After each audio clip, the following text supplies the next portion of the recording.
ओम श्री परमात्मने नमः। अथ द्वितीयोऽध्यायः सांख्ययोगः। द्वादश श्लोक। न त्वेवाहं जतो नासं न त्वं नेमे जनाधिपाः न चैव न भविष्यामः सर्वे वयामतः परम्। अर्थात ऐसा कभी नहीं हुआ कि मैं ना रहा हूँ या तुम ना रहे हो, अथवा ये समस्त राजा ना रहे हो, और ना ऐसा है कि भविष्य में हम लोग नहीं रहेंगे।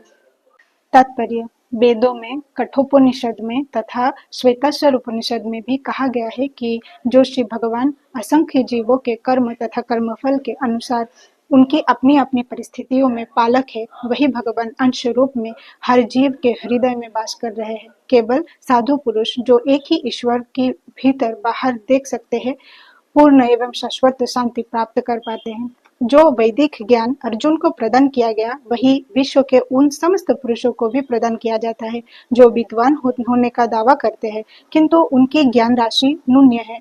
भगवान ये स्पष्ट कहते हैं कि वे स्वयं अर्जुन तथा युद्ध भूमि में एकत्र सारे राजा शाश्वत प्राणी है, और इन जीवों की बद्ध तथा मुक्त अवस्थाओं में भगवान ही एकमात्र उनके पालक है। भगवान परम पुरुष है तथा भगवान का चिरसंगी अर्जुन एवं वहां पर एकत्र सारे राजागण शाश्वत पुरुष है।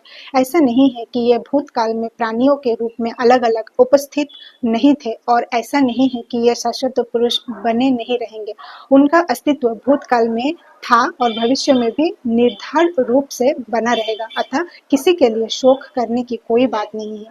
यह मायावादी सिद्धांत की मुक्ति के बाद आत्मा माया के आवरण से पृथक होकर निराकार ब्रह्म में लीन हो जाएगा और अपना अस्तित्व खो देगा। यहाँ पर परम अधिकारी भगवान कृष्ण द्वारा पुष्ट नहीं हो पाता।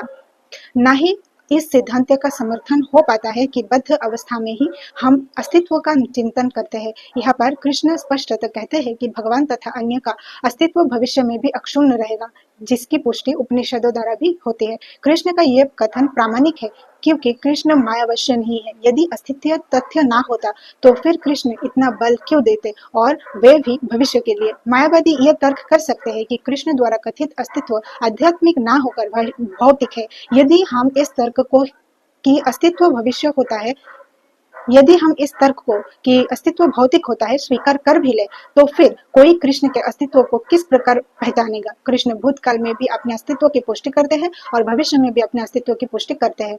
उन्होंने अपने अस्तित्व की पुष्टि कई प्रकार से की है और निराकार ब्रह्म उनके अधीन घोषित किया गया चुका है। राधे राधे।